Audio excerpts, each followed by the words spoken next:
कहानी की शुरुआत में हम कुछ कुंफू योद्धाओं को पक्षियों की तरह उड़ते हुए देखते हैं। इस लड़के का नाम ली है जो अपनी प्रेमिका लीसा के करीब आते हुए मजे में उड़ रहा था, लेकिन ये सब तो वो सिर्फ सपने में देख रहा था। लेकिन जल्द ही ली का ये सपना टूट गया। दरअसल वो खुद को एक महान कुंफू मास्टर के रूप में सिर्फ इमेजिन ही कर सकता था, क्योंकि असलियत में तो उनके पूरे क्लैन में वो सबसे कमजोर था। अचानक उसे ख्याल आया कि पूरे क्लैन के दोपहर के खाने का समय हो गया है और उसे ही पूरी तैयारी करनी है। 10 साल पहले किंग यांग स्कूल, जो कि एक बहुत महान कुंफू का स्कूल है, उन्होंने उसे एडमिशन दिया था। जाओ ने कोशिश की कि वो मार्शल आर्ट सीख कर दूसरों से बेहतर बन जाए, लेकिन वो बाकी स्टूडेंट्स के मुकाबले में बहुत कमजोर रह गया। कुंफू से बेहतर उसके हाथ खाना बनाने में चलते थे। इसके बाद वो जल्दी जल्दी अपने मास्टर और साथी स्टूडेंट्स के लिए खाना पकाने लगा, और जैसे ही खाना तैयार हुआ तो उसने सबको आवाज दी। खाना मेज पर पहुंचते ही उसके साथियों ने मस्ती करते हुए उस पर झपट्टा मारा और आपस में लड़ने लगे। इन स्टूडेंट्स की पावर का हिसाब लगाने के लिए इतना ही काफी था कि उनमें से एक ने खाने को हवा में ही रोक दिया।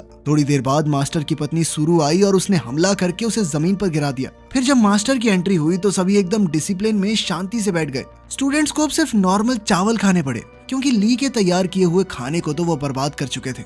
अचानक से मास्टर ने ली से पूछा कि भाई खाना तो ठीक है, तेरी ट्रेनिंग कैसी चल रही है? ली बड़ी खुशी से बताने लगा कि मैं पहले लेवल को बस पार करने ही वाला हूँ, जिस पर उसके साथियों ने तुरंत उसकी वाहवाही शुरू कर दी। लेकिन मास्टर को यकीन नहीं हुआ और उसने ली को आगे बुलाकर उसके शरीर की ऊर्जा को जांचने का फैसला किया। इतने सालों की ट्रेनिंग के बावजूद भी ली कुछ ही पलों में झुकने लगा। ये देखकर लीसा, जो मास्टर की बेटी है, पीछे से ली को सहारा देने लगी। लेकिन मास्टर धीरे धीरे अपनी ताकत को बढ़ा रहा था, इसलिए धीरे धीरे सभी चुपके से अपनी ऊर्जा ली को देने लगे ताकि वो मास्टर के टेस्ट में टिका रहे।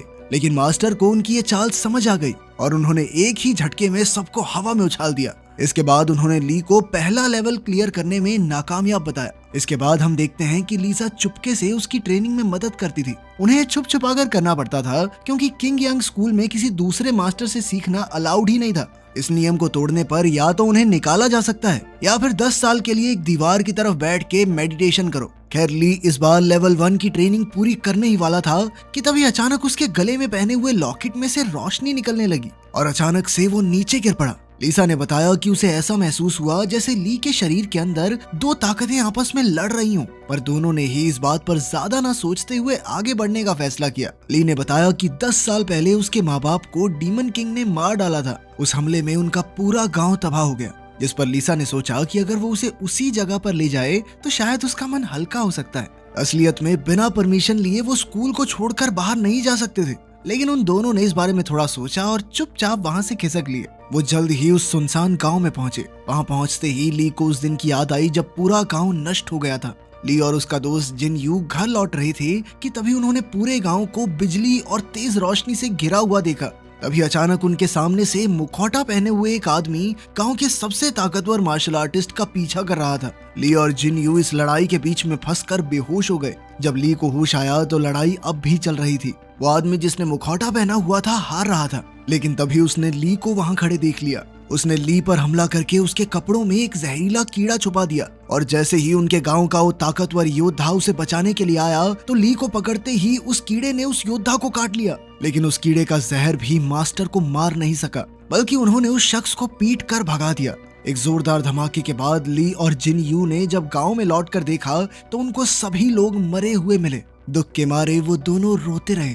थोड़ी देर बाद ली का मास्टर अपनी बेटी लीसा के साथ वहां आया और उसे अपने साथ ही ले गया। इस दौरान किंग यांग स्कूल में सारे 7 मास्टर मिलकर आपस में एक मीटिंग कर रहे थे। हर 60 साल बाद सारे मास्टर अपने स्टूडेंट्स के बीच एक कंपटीशन रखते थे, ताकि ये तय किया जा सके कि आखिर कौन सा मास्टर सबसे ज्यादा ताकतवर योद्धाओं को तैयार कर सकता है। इस कंपटीशन में जीतने वाले को महासेना नायक बना दिया जाता। किंग यांग स्कूल के नीचे एक पुराना दुश्मन बसा हुआ था और एक मास्टर को लग रहा था कि डीमंस अपनी संख्या बढ़ा रहे हैं। इसीलिए ये टूर्नामेंट एक तरह की ट्रेनिंग भी है, ताकि सभी स्टूडेंट्स दुश्मनों से लड़ना सीख जाएं। इसके बाद हम देखते हैं कि कुछ स्टूडेंट लड़के छुपकर शाओजू क्लैन के स्टूडेंट्स, जो कि आमतौर पर लड़कियां ही होती थी, उन्हें ट्रेनिंग करते हुए देख रहे थे। वहाँ एक से बढ़कर एक लड़की थी, तो लड़कों ने तो गेड़ियां मारनी है, लेकिन सभी का ध्यान लड़कियों में से सबसे ज्यादा ताकतवर ज़ूकी पर पड़ा।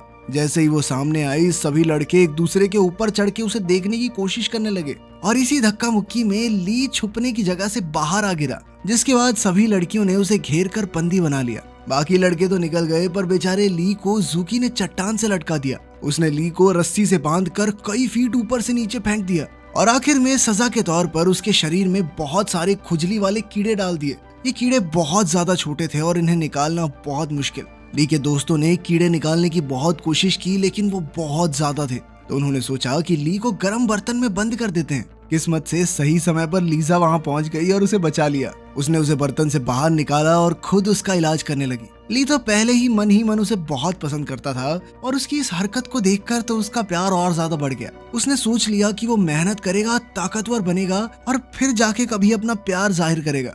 अगली सुबह ली एक झील के पास रुककर वहां मौजूद ड्रैगन से सलाह मांगने गया। वो उसके लिए खाना भी लाया था और पूछ ही रहा था कि लीजा से आखिर कैसे बात करे। टूर्नामेंट में अब कुछ ही दिन बचे थे, तो अब लीजा चुपके से अपने पिता की कुछ खुफिया स्क्रोल चुरा लाई जो उसने ली को दे दिए ताकि वो जल्दी से ज्यादा ही ताकतवर बन जाए। वो तुरंत ट्रेनिंग करने लगा, पर जैसे ही वो ट्रेनिंग का पहला लेवल पार करने वाला था, दो अलग अलग मास्टर्स की आवाज उसके दिमाग में कुछ कुछ कहने लगी और उसके गले में वो ताबीज गर्म होकर उसे दर्द देने लगा। ये नेकलेस उसे 10 साल पहले मिला था। जब उस जहरीले कीड़े ने बूढ़े मास्टर को काटा था तो मास्टर ने अपनी मौत से पहले अपना पूरा ज्ञान उसे दिया था। साथ ही उसने ये भी कहा था कि इस हार से जल्द छुटकारा पालो। लेकिन ली तो ये अब तक नहीं कर पाया। अब उसे शक होने लगा कि कहीं ये लॉकेट ही तो मुझे ट्रेनिंग पूरी करने से रोक तो नहीं रहा। जिसके बाद उसने इस लॉकेट को फेंकने का फैसला किया।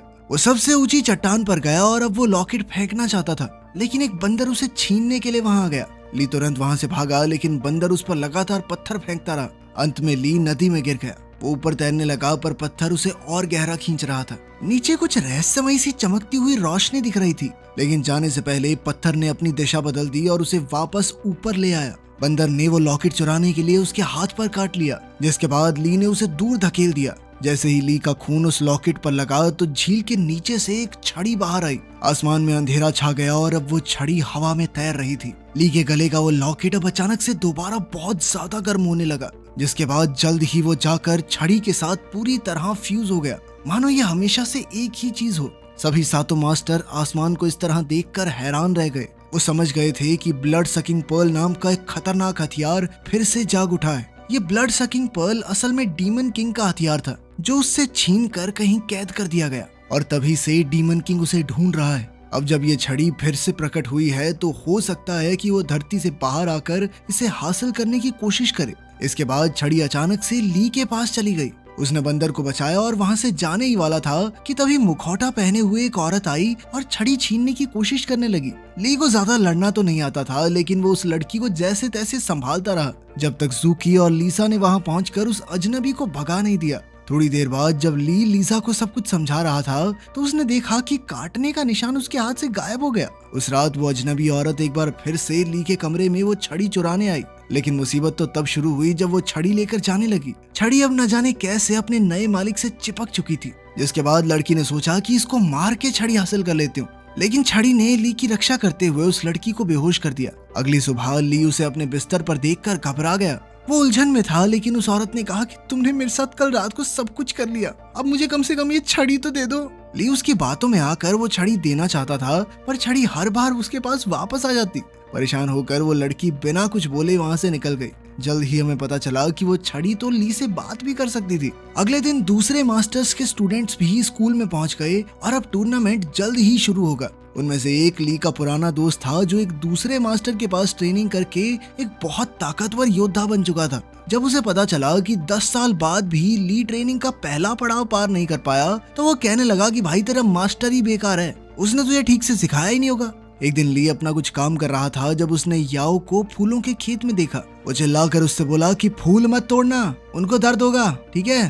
तभी अचानक बहुत से घुड़सवार योद्धा वहां पहुंच गए। लड़की ने ली को गिराकर उसे चुप रहने को कहा और जब वो नहीं रुका तो उसे चूम लिया। उनके जाने के बाद याओ उसके आसपास छड़ी ढूंढने लगी, पर ली ने कहा कि मैं तो उसे घर छोड़ के आया हूँ। जिसके बाद उसने ली को चांटा दिया और वहां से चली गई, लेकिन छड़ी अपने आप ही ली को बचाने के लिए उसके पास आकर खड़ी हो गई थी। बाद में जब ली अपना काम करके स्कूल में वापस पहुंचा तो उसने लीसा को एक दूसरे स्टूडेंट के साथ चिपका चिपकी करते हुए देखा। लीसा ये भी नहीं जानती थी कि ली उससे प्यार करता है। तो वो अनजाने में उसके सामने ही अपने प्रेमी की बातें करती रहती। मेरा बॉयफ्रेंड तो ऐसा है, वो ऐसा है, वो ऐसा करता है, ऐसा करता है। ली चुपचाप उसकी बातें सुनकर मुस्कुरा तो रहा था, लेकिन अंदर ही अंदर बेचारा टूट रहा था। अपना गुस्सा निकालने के लिए वो पास की एक चट्टान पर जाकर जोर जोर से चिल्लाने लगा, लेकिन उसके दोस्तों ने उसे सुन लिया, जिसके बाद वो शर्म के कारण वहाँ से भाग गया।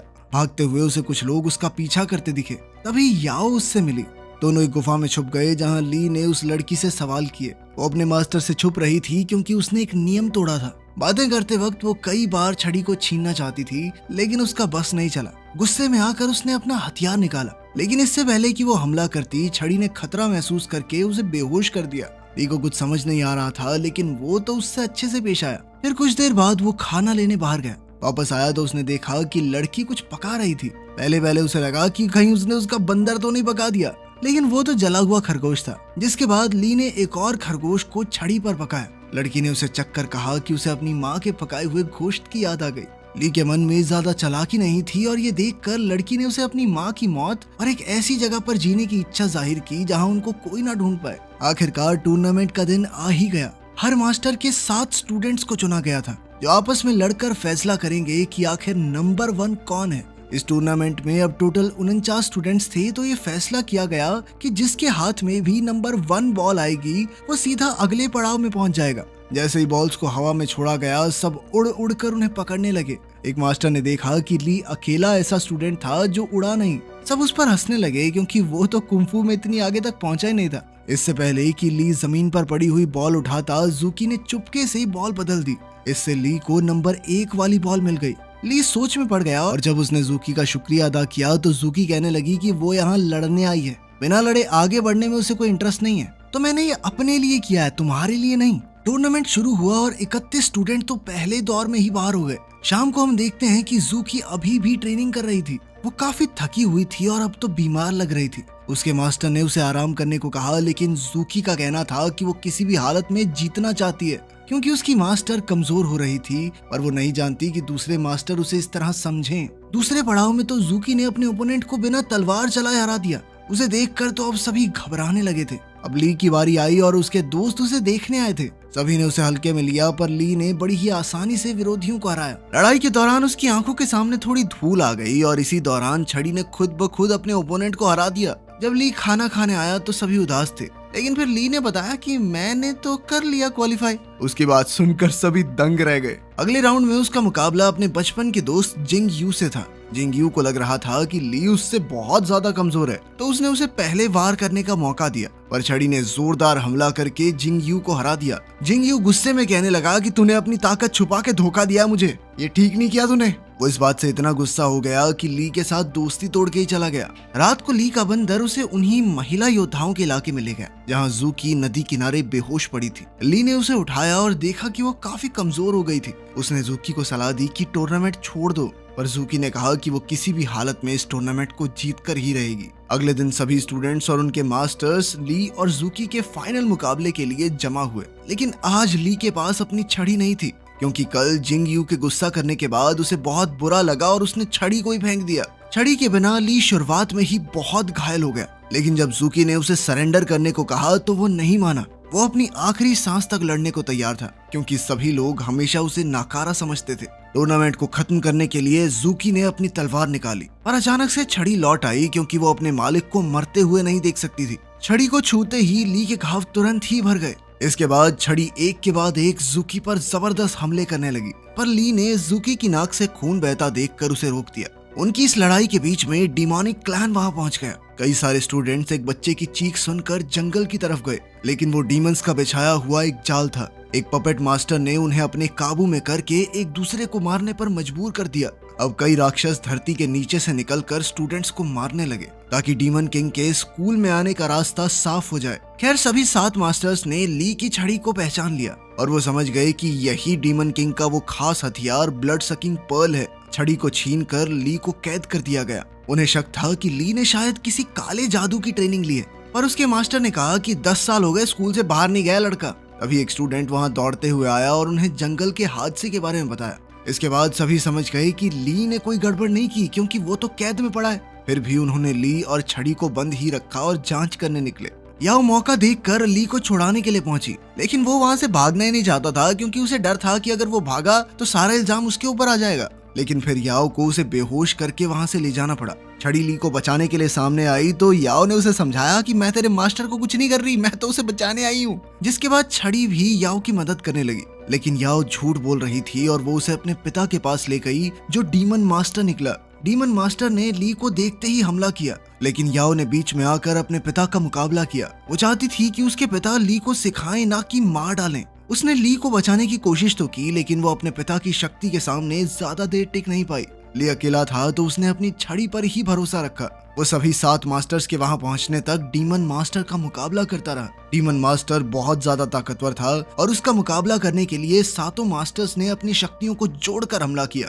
ली अपने मास्टर्स की शक्ति को देखकर हैरान रह गया, क्योंकि उन्होंने वही बिजली वाला हमला किया था जिसने कभी उसके गांव को तबाह कर दिया था। उसे समझ आया कि इन मास्टर्स में से ही एक ने उसके गांव को तबाह किया है, लेकिन यह अभी पार्टी बदलने का टाइम नहीं था। अपने मास्टर्स को मुसीबत में देखकर उसने उनकी मदद की। इस दौरान उसका शरीर दोनों तरफ की ऊर्जा को खींचने लगा, अच्छी भी और बुरी भी। इससे वो कब नौसिखिए से एक अलग ही लेवल पर पहुंच गया, पता ही नहीं चला। डीमन मास्टर तुरंत ही समझ गया कि ली कोई आम इंसान नहीं है। उसके शरीर में 3 अलग अलग तरह के कुंफू थे। उसने चेतावनी दी कि ली की ताकत इस स्कूल की बर्बादी का कारण बनेगी, और अचानक वहां से गायब हो गया। मास्टर्स घबरा गए और सोचा कि ली को मारना होगा। उसने अपने मास्टर्स को अपने ऊपर हमला करते हुए देखकर धोखा महसूस किया। अब वो इतना ज्यादा ताकतवर था कि चाहे तो उन सभी को तबाह कर दे। वो अपने मास्टर पर जानलेवा वार करने ही वाला था कि तभी लीसा बीच में आ गई और अपने पिता को बचाने के चक्कर में वो घायल हो गई। लीसा बहुत ज्यादा घायल थी, लेकिन फिर भी उसने हाथ बढ़ाकर ली को अपने आप को पहचानने को कहा। ली होश में तो आ गया, लेकिन बेचारी लीसा मर चुकी थी। इस मौके पर जूकी की मास्टर ने उसे ली को मारने को कहा। जूकी हिचक तो रही थी, लेकिन फिर भी उसने अपनी मास्टर का कहा टाला नहीं। पहला हमला ली के साथी ने रोक दिया और दूसरा उसके मास्टर ने रोका, जो ली से कहता रहा कि जल्द से जल्द यहाँ से निकल जाओ और फिर कभी वापस लौट कर मत आना। तीसरी बार हमला करने के लिए जैसे ही जूकी आगे बढ़ी तो उसे याद आया कि ली ने उसकी जान बचाई थी, तो अपना एहसान उतारने के लिए उसने ली को जाने दिया। ली घायल याओ को उठाकर उड़ गया, उससे ये वादा करते हुए कि वो उसे एक ऐसी जगह ले जा रहा है जहां उसे कोई ना ढूंढ पाए। तो आपको बहुत टाइम बाद ये कुंफू मूवी कैसी लगी कमेंट्स में जरूर बताना। अगर ऐसी मूवीज और देखना चाहते हो तो कमेंट कर देना, ठीक है।